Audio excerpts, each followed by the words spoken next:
भूटान से आते ही दिल्ली के एलएनजेपी अस्पताल पहुंचे पीएम मोदी। दिल्ली ब्लास्ट के घायलों से की मुलाकात। दिल्ली ब्लास्ट के आरोपी मुजम्मिल से पूछताछ में बड़ा खुलासा। 26 जनवरी को लाल किले को टारगेट करने की थी प्लानिंग। आतंकियों के निशाने पर थे धार्मिक स्थल। अयोध्या और वाराणसी को टारगेट बनाने की थी कोशिश। गिरफ्तार डॉक्टर शाहीन ने स्लीपर मॉड्यूल को किया था एक्टिवेट। डॉक्टर परवेज अंसारी से पूछताछ में बड़ा खुलासा। डॉक्टर्स का ग्रुप 2 साल से जुटा रहा था विस्फोटक। बातचीत के लिए बनाया गया था chatbox group. Delhi blast case में लगातार कार्रवाई जारी। जैश से जुड़े 15 लोगों की गिरफ्तारी। जम्मू कश्मीर, सहारनपुर, लखनऊ और फरीदाबाद से गिरफ्तारी। दिल्ली ब्लास्ट के बाद पीएम मोदी की अध्यक्षता में आज शाम 5:30 बजे सीसीएस की अहम बैठक। गृह मंत्री, रक्षा मंत्री और एनएससी रहेंगे मौजूद। दिल्ली ब्लास्ट को लेकर गृह मंत्री अमित शाह की भी बड़ी बैठक। आला अधिकारियों को सख्त एक्शन के निर्देश। एनआईए ने धमाके वाली जगह पर जाकर जुटाए 42 सैंपल। डॉक्टर उमर के दिल्ली में कार से दाखिल होने का नया वीडियो आया सामने। बदरपुर बॉर्डर के रास्ते दिल्ली में हुआ दाखिल। बदरपुर टोल प्लाजा का सीसीटीवी फुटेज सामने आया। दिल्ली धमाके में इस्तेमाल कार 29 अक्टूबर को खरीदी गई। कार का प्रदूषण चेक कराया गया। कार के साथ 3 लोग थे मौजूद। वीडियो में लंबी दाढ़ी में तारिक के मौजूद रहने की आशंका।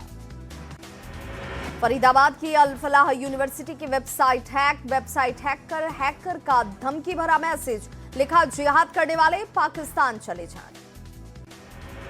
दिल्ली धमाके को लेकर सूत्रों के हवाले से खबर। धमाके के वक्त सिर्फ एक शख्स कार में था मौजूद। धमाके का आरोपी डॉक्टर उमर सुसाइड बॉम्बर था। कानपुर के मेडिकल कॉलेज में पुलिस और जांच एजेंसियों ने खंगाले कागजात। लखनऊ से गिरफ्तार शाहीन पहले यहीं पर मेडिकल कॉलेज में कर रही थी नौकरी। लखनऊ में डॉक्टर शाहीन के घर पर छापेमारी। लालबाग के कंधारी बाजार स्थित घर में Jammu Kashmir police, UP ATS और लखनऊ पुलिस की छापेमारी। कानपुर के जीएसवीएम मेडिकल कॉलेज में लेक्चरार्थी डॉक्टर शाहीन यूपीएससी की परीक्षा क्रैक कर हासिल की थी नौकरी। लखनऊ की रहने वाली आतंकी डॉक्टर शाहीन के भाई डॉक्टर परवेज पुलिस की हिरासत में। धमाके को लेकर की जा रही है पूछताछ। विदायन हमला नहीं था दिल्ली का धमाका। सूत्रों के हवाले से खबर। प्लानिंग नहीं, पैनिक में हुआ आतंकी से ब्लास्ट। पूरी तरह से तैयार नहीं था वक्त। दिल्ली धमाके में कार को लेकर नया खुलासा। डॉक्टर उमर विदेश में बैठे हैंडलर के संपर्क में था। सुरक्षा एजेंसियों ने हैंडलर की पहचान की। धमाके वाले दिन i20 कार 2:30 पर कनॉट प्लेस में हुई थी दाखिल।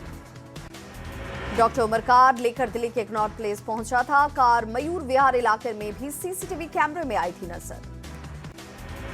दिल्ली कार ब्लास्ट का सीसीटीवी फुटेज आया सामने। 10 नवंबर को 6:50 पर हुआ था ब्लास्ट। जांच के लिए एनआईए की 10 सदस्यीय टीम का हुआ गठन। दिल्ली धमाके में इस्तेमाल कार को लेकर बड़ा खुलासा। अल फलाह मेडिकल कॉलेज के परिसर में 11 दिनों तक खड़ी थी ये कार। दिल्ली धमाके में गाजियाबाद के लोनी का एक युवक भी घायल। धमाके के वक्त वो जामा मस्जिद के नीचे मीना बाजार में था मौजूद।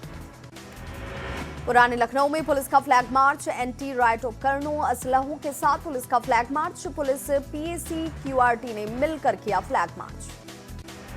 दिल्ली के लाल किला इलाके में ब्लास्ट के बाद प्रयागराज में भी पुलिस के आला अफसर ग्राउंड जीरो पर कर रही चेकिंग। पुलिस की कई टीमें शहर से लेकर ग्रामीण क्षेत्रों में चेकिंग में जुटी।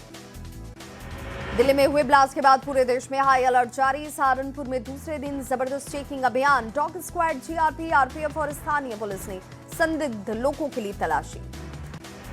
दिल्ली ब्लास्ट में मारे जाने वालों को काशी के दशाश्वमेध घाट पर दी गई श्रद्धांजलि। गंगा सेवा निधि ने मां गंगा की आरती कर किया नमन। दिल्ली में हुए बम धमाके के बाद पटना साहिब की सुरक्षा व्यवस्था सख्त। गुरुद्वारा परिसर में अतिरिक्त पुलिस बल की तैनाती। दिल्ली में हुए बम ब्लास्ट मामले के बाद पूरे देश में हाई अलर्ट। आरा रेलवे स्टेशन पर आरपीएफ और जीआरपी की जांच जारी। दिल्ली ब्लास्ट के बाद आरा पुलिस अलर्ट। एसपी ने कई इलाकों में चलाया अभियान। दिल्ली में बम ब्लास्ट के बाद सीवान जिले में भी अलर्ट। स्टेशन पर दिख रही विशेष चौकसी। दिल्ली में बम धमाके के बाद किशनगंज में अलर्ट। संवेदनशील इलाकों में रखी जा रही पैनी नजर। दिल्ली में धमाके के बाद हरिद्वार जिले के बॉर्डर इलाकों में चेकिंग अभियान। यूपी के सिटी बॉर्डर, नारसन, मडावर और काली नदी सहित कई जगहों पर चल रहा विशेष अभियान। हरिद्वार में भी पुलिस का चेकिंग अभियान। पुलिस ने मुख्य चौक चौराहों पर वाहनों की चेकिंग के अलावा होटल, धर्मशाला में भी रिकॉर्ड्स को खंगाले।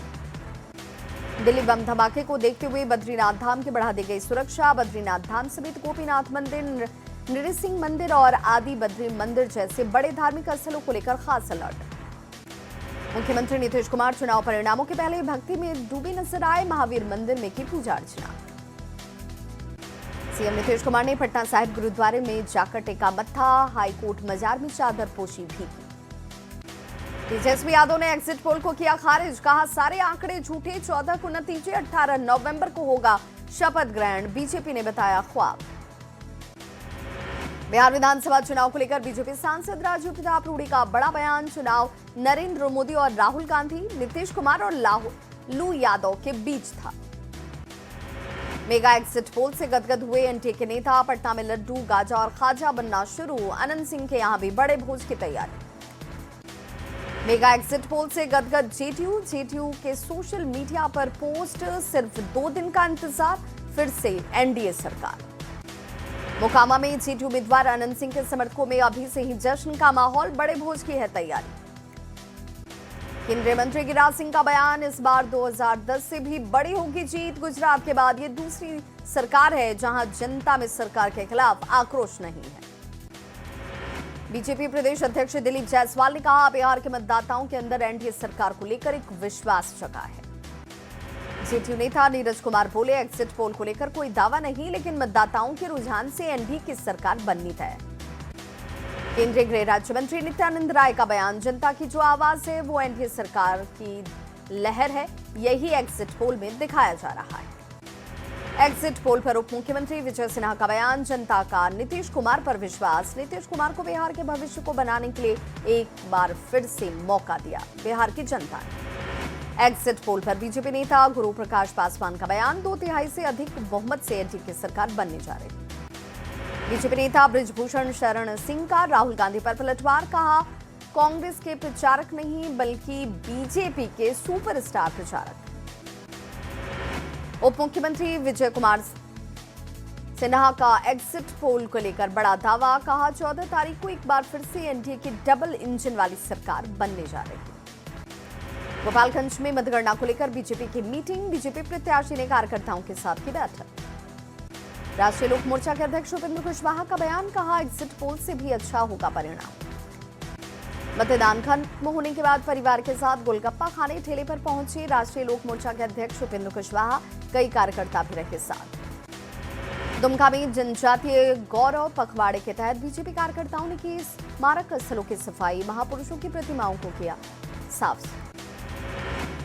झारखंड स्थापना दिवस के अवसर पर हजारीबाग में स्ट्रीट डांस कार्यक्रम का आयोजन। कार्यक्रम में झारखंड की सभ्यता, संस्कृति और परंपरा का जीवंत प्रदर्शन हुआ। शकील अहमद ने कांग्रेस की प्राथमिक सदस्यता से दिया इस्तीफा। शकील अहमद ने कहा वो पार्टी की नीतियों के शुभचिंतक बने रहेंगे। घाटशिला विधानसभा उपचुनाव में 74.63% वोटिंग। ईवीएम में कैद हुई उम्मीदवारों की किस्मत। घाटशिला में 13 प्रत्याशियों की किस्मत का 14 नवंबर को फैसला। बड़ी सुरक्षा के बीच रखा गया ईवीएम। दोनों दलों ने 100% जीत का किया दावा। चाईबासा में सारंडा वाइल्ड लाइफ सेंचुरी के मुद्दे पर सियासी। 16 नवंबर को आर्थिक नाकेबंदी का ऐलान। जेएमएम और बीजेपी ने किया वार पलटवार।